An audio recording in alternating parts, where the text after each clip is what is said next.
Hi, I'm Renee Seltzer, founder of Feeding My Kid. I wanted to tell you a little bit more about me and what I do and where this all came from, where the whole idea of Feeding My Kid even came from.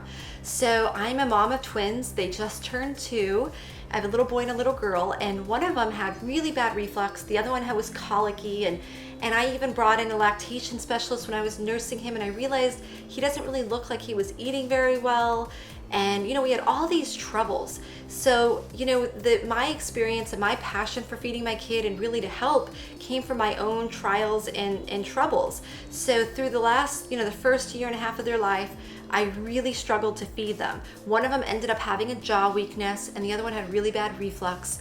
And they would actually constitute as what you would call picky problem eaters, not just picky eaters. I ended up going to this free seminar for picky eating one time, and God bless all those women that were in that class, because they had real problem feeders, and some of them were 4 years old and 7 years old.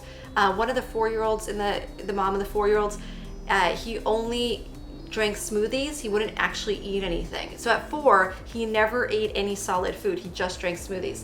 And I remember coming back home from my husband saying, we need to fix this. If I don't get a hold of this and figure out what is going on with their eating, I worry that I'm going to have a 4-year-old that only drinks smoothies, or the 7-year-old that only ate pizza. So that's really when I took it very seriously, that if you leave picky eating unchecked, it can become a problem eater, and it can become a phobia, and it goes the whole gamut. So even though I actually had 2 kids with medical issues related to their problem feeding, picky eating, it's the whole gamut. It could be just the kids start off as picky eaters, and then they really start to kind of manipulate their parents to only serve them the foods they're going to eat. And what happens is the parents stop serving them a variety of foods because they know their kids aren't going to eat those foods, and it becomes this vicious cycle where the child becomes even pickier and ingrained in their preferences because now they only get exposed to the foods that they already eat.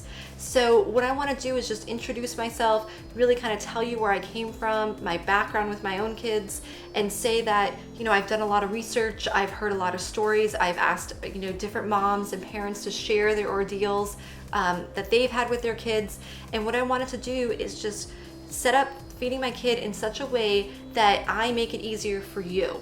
I want to, educate you with different articles and give you different perspectives and techniques to help with picky eating, so you're not feeling like you're at this alone. I never want another parent to go through what I went through.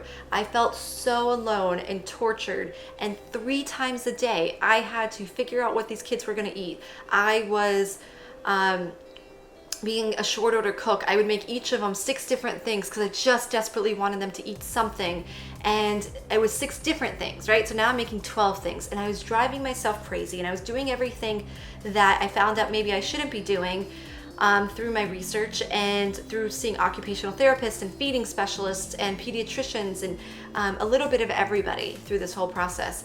And even though I went to these appointments and I would talk to the doctors, they would only spend a few minutes of time kind of talking to me about a specific issue, and then I felt like I would go back home and I'd be all alone, and I wouldn't really know how to apply what they were telling me, and I just felt lost and, I don't know, so frustrated through the whole process.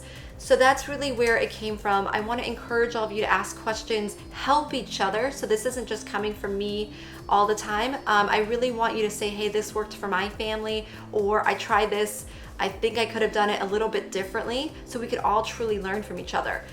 We set up a community, like a discussion board on feedingmykid.com. So it's under community, so feel free to check it out and add your advice. And the beauty of going to the website and going in the forum is that it never ages out. So when you make a post on Facebook, it just disappears.